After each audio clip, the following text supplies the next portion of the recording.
আজকের দিনটা ছিল 11th আগস্ট। আজকে সোমবার। এখন প্রায় বিকেল 6টার মতন বাজছে। আজকে সকাল থেকেই মাঝে মাঝে বৃষ্টি হলে পরেও সন্ধ্যাবেলায় দেখছি আর বৃষ্টি হচ্ছে না। এই জন্য তোজোকে নিয়ে নিচে এসেছিলাম। আর বাচ্চাদের একটা অভ্যেস থাকেই, দেখবে যে কোথাও যদি জল থাকে তাহলে পরে সেই জায়গা দিয়েই বারবার যাবে।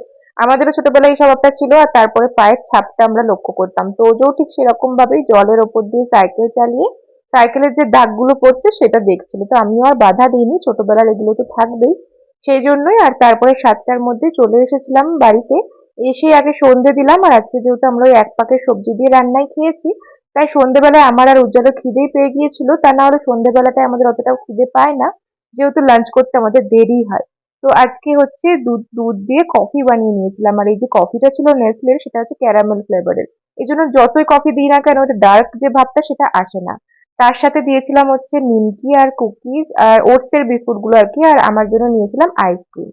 সন্ধ্যেবেলায় তো এটাই খেলাম। আর আজকে যেহেতু একবারই চালের জিনিস খাবো, তাই রাত্রেবেলার আটার জিনিসই খাবো। আর পরোটার থেকে আমাদের লুচিটা খেতেই বেশি ভালো লাগে, তাই গরম গরম লুচি ভেজে নিলাম। আর সকালবেলাতে নিরামিষ করে বানানো হয়েছিল আলু দিয়ে মটরশুঁটির তরকারি, আর তার সাথে পনির বানানো হয়েছিল।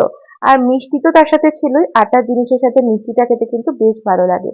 যদিও আমার সন্দেশ এইসবের থেকে রসের মিষ্টিই ভালো লাগে, তবে আজকে রাতের মেনুটা বেশ ভালো ছিল।